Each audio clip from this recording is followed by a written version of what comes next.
Hello বন্ধুরা, আমি আজকে বানাবো ব্রেড রসমালাই। তো ব্রেড রসমালাই বানানোর জন্য আমি আগে দুধটাকে ভালো করে ঘন করে জাল দিয়ে নেব। তার মধ্যে দিয়ে দেবো আমি 2 প্যাকেট মতো আমুল দুধ। আমুল দুধটা দিয়ে ভালো করে ক্ষীরের মতো করে নেব।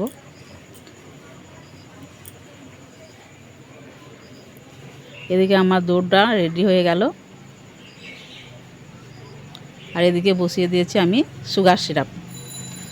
সুগার সিরাপটা একটু ঘন হয়ে গেলে ওটা আমি নামিয়ে দেবো। তারপরে এদিকে আমি ব্রেডগুলোর চারিপাশটা কেটে দিয়েছি। দেওয়ার পরে তারপরে আমি একটু দুধ দিয়ে মেখে নিয়েছি। তারপরে ছোট ছোট মন্ড আকারে বানিয়ে নিয়েছি।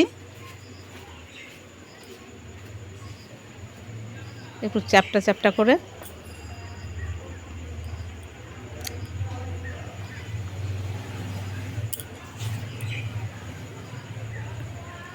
তারপর ওইগুলো আমি সাদা তেল দিয়ে ভেজে নেব। একে একে সবগুলো আমি ভেজে নেব। একটু মচমচে করে ভাজতে হবে।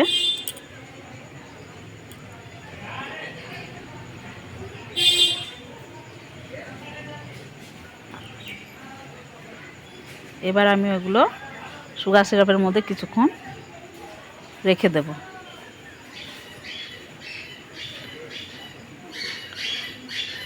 রেখে দেওয়ার পর আমি ওগুলো সব তুলে নিয়ে ওর ওপরে আমি কিছুটা ঘন করা ক্ষীর ছড়িয়ে দেব।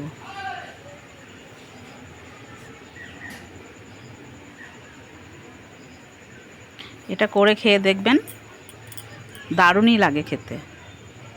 একবার বানিয়ে দেখবেন। আর যদি এই ভিডিওটা ভালো লাগে আমার, তাহলে আমার চ্যানেলটাতে একটু ফলো করে দেবেন, লাইক, কমেন্ট ও শেয়ার করে দেবেন।